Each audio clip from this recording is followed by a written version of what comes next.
नमस्कार दोस्तों। भारतीय मुसलमानों के साथ नाइंसाफी और हिंसा की खबरें छापने वाले विदेशी अखबारों के संवाददाताओं को वित्त मंत्री निर्मला सीतारमण ने बड़ी चुनौती दी है। वित्त मंत्री मैडम ने चुनौती देते हुए कहा है कि ऐसी रिपोर्ट्स लिखने वालों को मैं भारत आने का न्योता देती हूं। मैं उनकी मेजबानी करूंगी, वो आए और भारत का भ्रमण करें, फिर अपनी बात साबित करें। आज के अखबारों में जब यह खबर मैंने देखी तो मुझे लगा कि विदेशी अखबारों के संवाददाताओं को वित्त मंत्री मैडम का यह न्योता तुरंत कबूल कर लेना चाहिए। ऐसा मैं क्यों कह रहा हूं, यह आगे बताता हूं। पहले सुनिए कि वित्त मंत्री मैडम ने अमेरिका में कहा क्या है।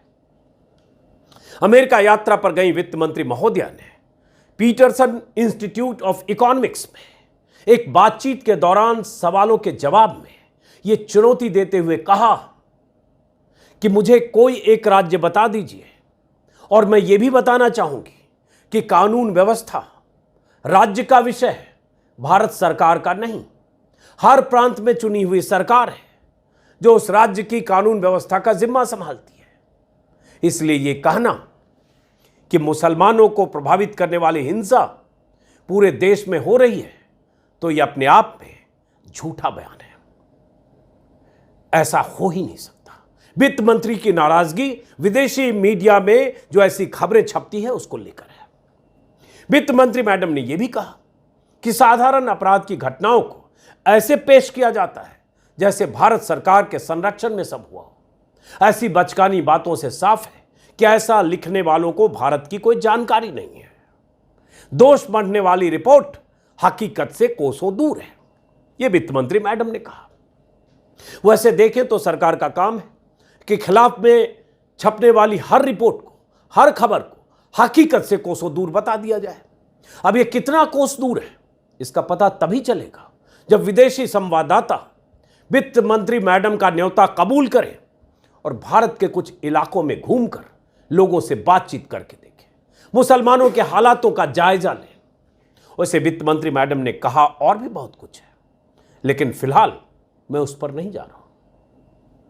मुद्दा मुसलमानों से जुड़ा है क्योंकि उन्होंने कहा कि देश में ऐसा कुछ होता नहीं है, क्योंकि उनकी नाराजगी इस बात को लेकर है। इसलिए मेरा ध्यान अखबारों और वेबसाइट्स में छपे उनके बयान के इस हिस्से पर गया तो लगा कि विदेशी अखबारों में भारत में मुसलमानों के साथ नाइंसाफी की खबरें लिखने वाले 1-2 दर्जन विदेशी संवाददाताओं को भारत आकर कुछ राज्यों में अब घूमना चाहिए, वित्त मंत्री के दावों की पड़ताल करनी चाहिए, फिर जो दिखे वो वित्त मंत्री मैडम को बताकर एक बार उनका लंबा इंटरव्यू जरूर करना चाहिए सारे सवालों के साथ। उन संवाददाताओं को दिल्ली आकर सबसे पहले ऐसे लोगों और ऐसे इलाकों की लिस्ट बनानी चाहिए जिनसे मिलकर या जहां जाकर उन्हें वित्त मंत्री मैडम के दावों को परखने में आसानी होगी। अगर किसी को मिलने में दिक्कत हो या कोई मिलने में आनाकानी करे या कहीं जाने में कोई पाबंदी हो, कोई अड़चन हो, तो वित्त मंत्री मैडम को अपने वादे के मुताबिक विदेशी संवाददाताओं के बाधाओं को दूर करना चाहिए। 10-20 दिन घूमकर आने के बाद इन संवाददाताओं को वित्त मंत्री मैडम की चुनौती पर आईना दिखाना चाहिए। दूध का दूध, पानी का पानी हो जाएगा।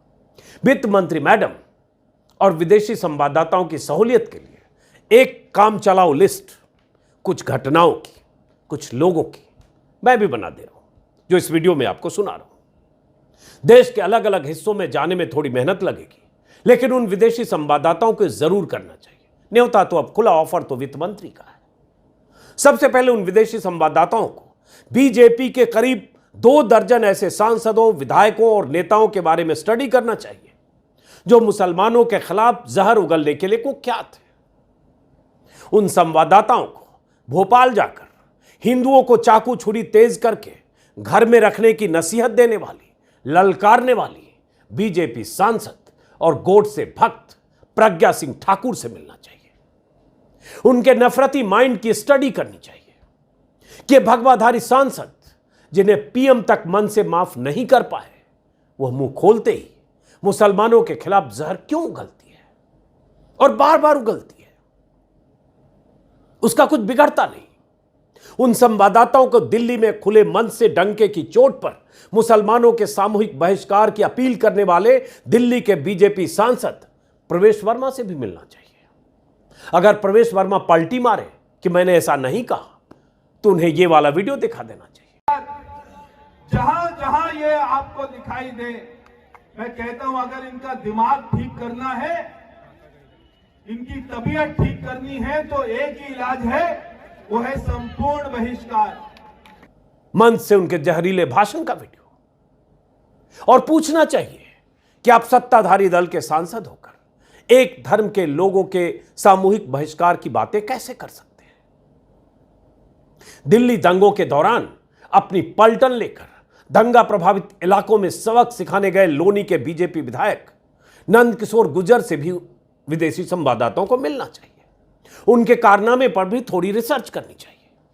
समझना चाहिए कि ये लोग मुसलमानों के खिलाफ ऐसा माहौल बनाकर, उन्हें डराकर देश को कहां ले जाना चाहते हैं। उन संवाददाताओं को मानेसर जाकर हथियारबंद गोरक्षक गैंग के मुखिया मोनू मानेसर से भी मिलना चाहिए। उसके हथियारबंद दस्तों के शिकार हुए लोगों का हाल भी जानना चाहिए, उनका भी, जो बुरी तरह पिटाई के शिकार हुए, उनका भी, जो बेमौत मारे गए।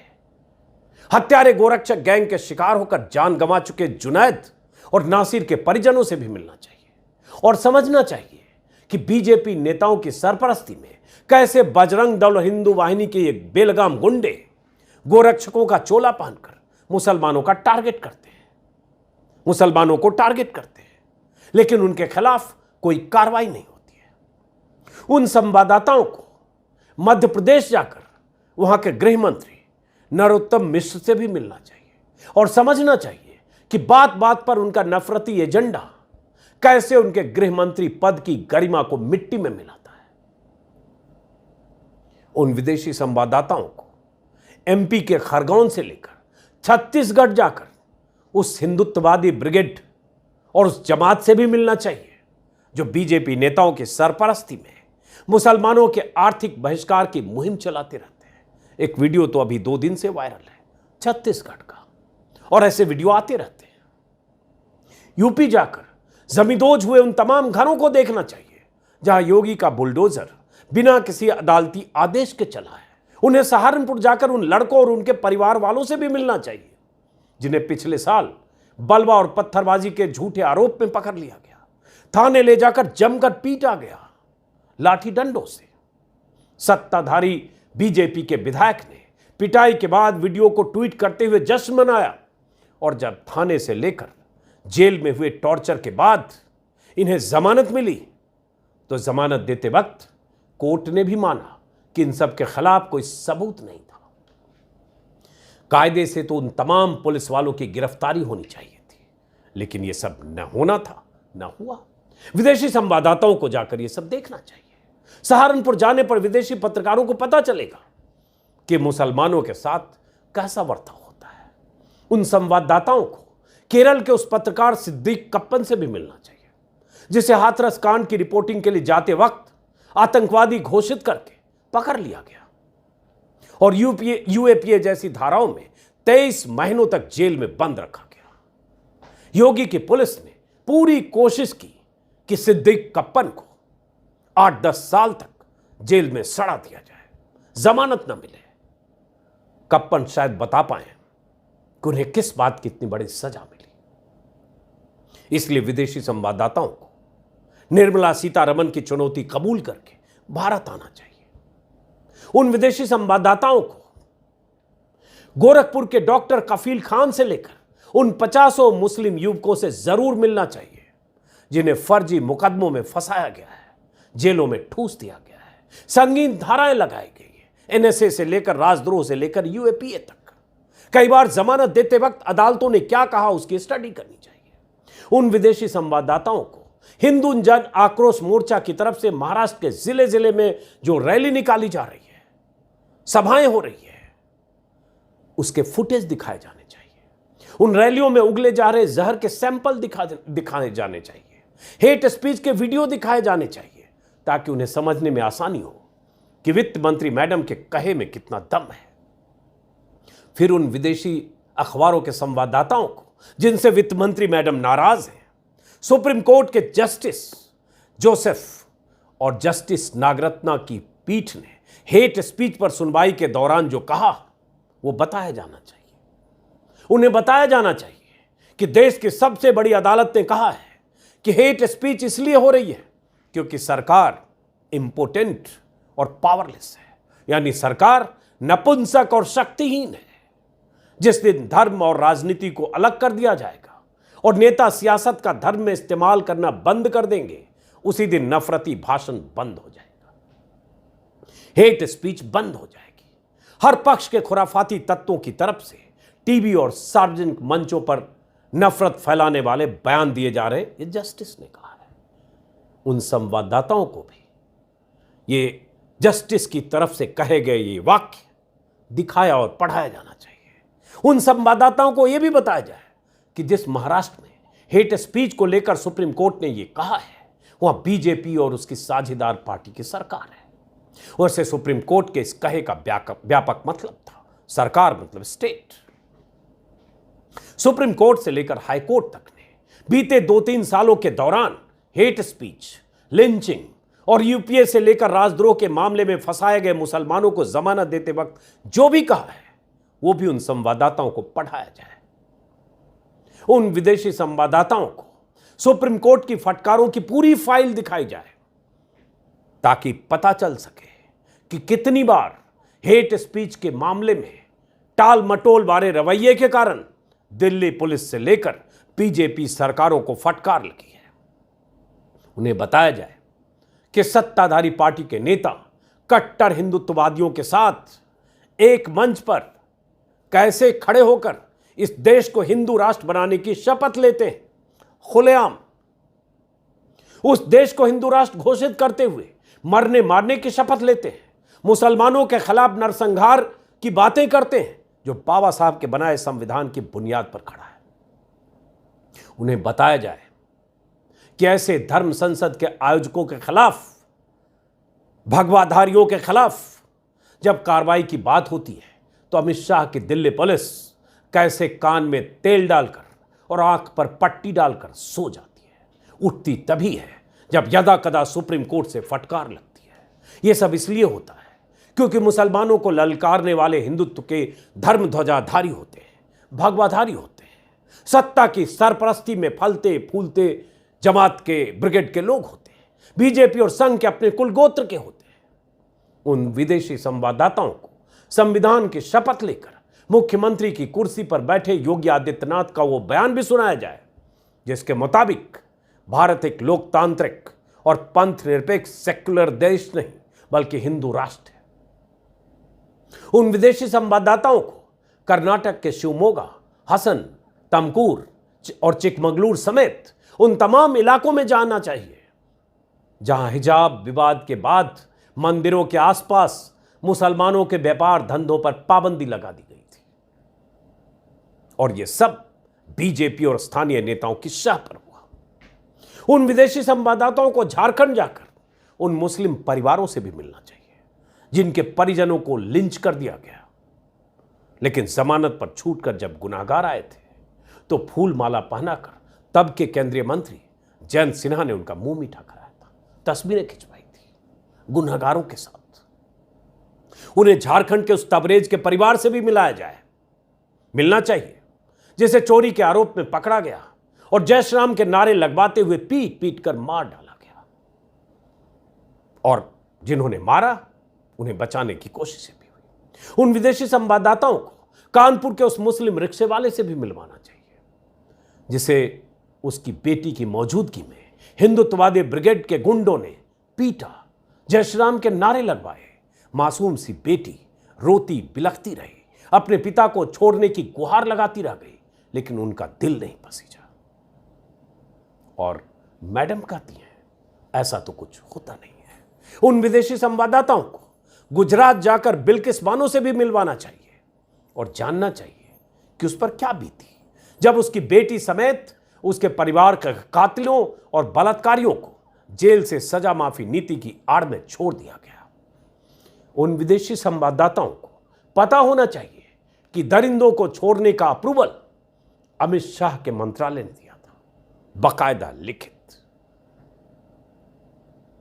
उन विदेशी संवाददाताओं को बीजेपी के उस विधायक से भी मिलना चाहिए, गोधरा के विधायक से, जिसने दरिंदों को छुड़वाने के बाद यह बयान दिया कि ये सब अच्छे घरों के संस्कारी ब्राह्मण थे।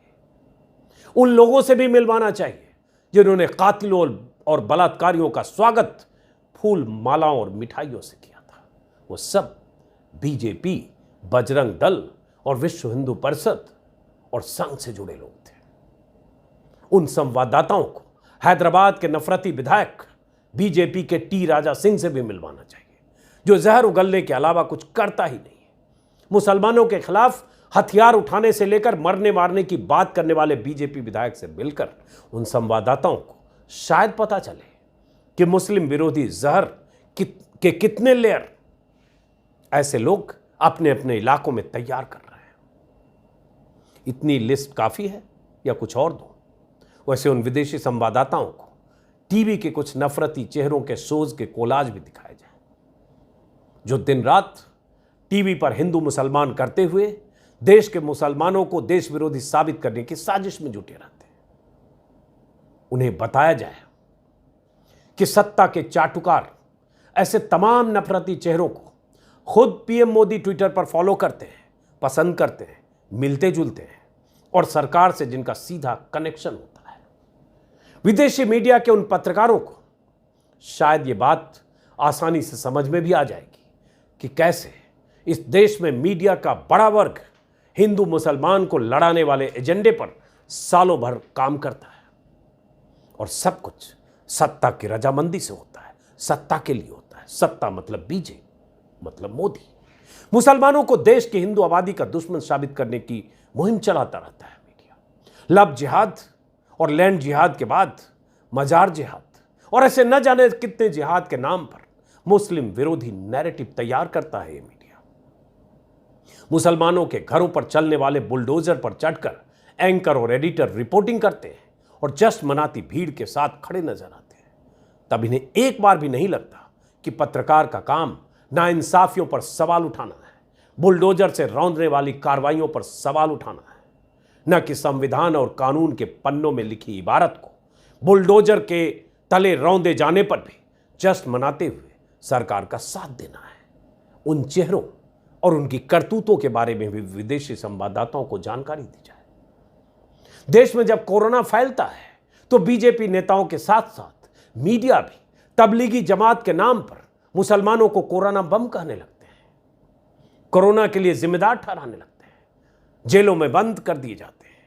विदेशी मीडिया के संवाददाता यहां आकर, वित्त मंत्री मैडम के न्योते पर यहां आकर जब बारीकी से पड़ताल करेंगे तो पता चलेगा कि वित्त मंत्री मैडम अमेरिका में जो बोल आई है उसमें कितनी सच्चाई है। वो हकीकत से कोसों दूर है या उसमें हकीकत है। वैसे देश के पीएम मोदी अपने चुनिंदा पत्रकारों को छोड़कर किसी से जल्दी मिलते नहीं, लेकिन वित्त मंत्री मैडम को विदेशी संवाददाताओं के साथ मोदी जी की मुलाकात तय करवानी चाहिए ताकि उनके मन की बात खुलकर संवाददाताओं के सामने हो। मोदी जी से भी पूछा जाए कि लोगों को कपड़ों से आप कैसे पहचान लेते हैं। मोदी जी से पूछा जाए कि आपके मंत्री मन से गोली मारो सालों को जैसे नारे कैसे लगाते हैं। मोदी जी से पूछा जाए कि आपने जिस सांसद को कहा मन से माफ नहीं करेंगे वो आज भी ऐसी जहरीली बयान कैसे देती है। उनसे पूछा जाए कि आपके मुख्यमंत्री और आपके नेता देश को हिंदू राष्ट्र बनाने की बात कैसे कर रहे हैं। मोदी जी से पूछा जाए कि संविधान की शपथ लेकर बने सीएम ने अगर ऐसा बयान दिया कि भारत हिंदू राष्ट्र था, है और रहेगा तो आपने क्या किया। मोदी जी से पूछा जाए कि देश में मुसलमानों के खिलाफ इतनी घटनाएं हुई, कहीं लिंच कर दिया गया, कहीं जलाकर मार डाला गया, कहीं उन्हें टॉर्चर करके जेलों में ठूस दिया गया, कहीं उन पर संगीन धाराएं लगा दी गई, आप चुप क्यों रहते हैं। पूछा जाए कि जब आप खुद कहते हैं कि 70-80% गोरक्षक गुंडे होते हैं जो रात को चोला बदल कर निकलते हैं, तो आपके राज्य में, बीजेपी शासित राज्यों में गुंडागर्दी चल कैसे रही है। जब आपने खुद कहा कि राज्य सरकारों को गोरक्षा के नाम पर दुकानें खोलकर बैठे एंटी नेशनल एलिमेंट का डोजियर बनाना चाहिए, तो आपकी राज्य सरकारों ने अब तक इस दिशा में कुछ किया क्यों नहीं? क्यों हरियाणा में ही सबसे अधिक ऐसे गोरक्षक गैंग काम कर रहे हैं? मोदी जी से पूछा जाए कि देश के 15% आबादी के लिए सियासत और सत्ता में हिस्सेदारी आपने 9 सालों में क्यों नहीं सुनिश्चित की? मोदी जी से पूछा जाए कि सबका साथ, सबका विकास और सबका विश्वास जैसे नारे में मुसलमान कहां हैं? सिर्फ नारों से दिल जीता जा सकता है क्या? उनका विश्वास जीतने के लिए आपने किया क्या है? मोदी जी से पूछा जाए कि एंटायर मुस्लिम कौम से आपको चिढ़ है या मुगलों से चिढ़ है? क्या वजह है कि नाम बदलने का यह रिवाज आपने शुरू किया या आपके राज में शुरू हुआ? इतिहास मिटाकर क्या साबित करना चाहते हैं? किसको नीचा दिखाना चाहते हैं? यह भी पूछा जाए मोदी जी से। ऐसे 50 सवाल मोदी जी से पूछे जा सकते हैं, बस मोदी जी समय देते हैं। जो देंगे नहीं, मैं जानता हूं। मोदी जी जैसे पत्रकारों को समय देते हैं, उन्हें भी मैं जानता हूं। कभी वो अक्षय कुमार जैसे सितारे को समय देंगे जो आम चूस कर खाते हैं या काट कर खाते हैं जैसे सवाल पूछेंगे, तो कभी प्रसून जोशी जैसे चाटुकार को समय देंगे, सेंसर बोर्ड के अध्यक्ष, गीतकार, जो कहेंगे आप में तो एक फकीरी दिखती है। पत्रकार ऐसे चुनते हैं जो उनसे पूछेंगे कि आप थकते क्यों नहीं है, कितना टॉनिक लेते हैं, कौन सा टॉनिक लेते हैं, जेब में पैसे कितने रखते हैं, सुबह सुबह क्या करते हैं, देर रात तक काम कितना करते हैं। कभी बुलाएं हम जैसे को भी अपनी हवेली पर तो कुछ पूछा जाए। खैर, बात विदेशी संवाददाताओं की हो रही थी। उनकी मुलाकात यूपी के सीएम योगी जी से भी करवानी चाहिए। बहुत सवाल उनसे भी बनते हैं। नाम बदलना उनका भी प्रयास शक्ल है। एक बार मैंने भी कुछ पूछा था सवाल योगी आदित्यनाथ से नाम बदलने को लेकर। मुसलमानों के प्रति उनका रवैया और नजरिया किसी से छिपा नहीं है। जिस सूबे में करीब 20% मुस्लिम रहते हैं, वहां मुसलमानों के साथ कैसा बर्ताव होता है, उस पर काफी कुछ लिखा जा चुका है। बाकी विदेशी संवाददाताओं के जत्थे खुद खोज लेंगे। वित्त मंत्री मैडम ने अमेरिका में कहा कि कानून व्यवस्था राज्य सरकार का विषय है, तो ये संवाददाता ये भी पूछ सकते हैं कि जिन 16 राज्यों में बीजेपी की सरकारें हैं, वहां किसकी जिम्मेदारी है? हरियाणा में किसकी जिम्मेदारी है? यूपी में किसकी जिम्मेदारी है? एमपी में किसकी जिम्मेदारी है? देश की सत्ता पर मोदी जी 9.25 साल से काबिज हैं। करीब 1.5 दर्जन राज्यों में बीजेपी की सरकारें हैं, तो आप जिम्मेदारी से बच कैसे सकती हैं वित्त मंत्री मैडम?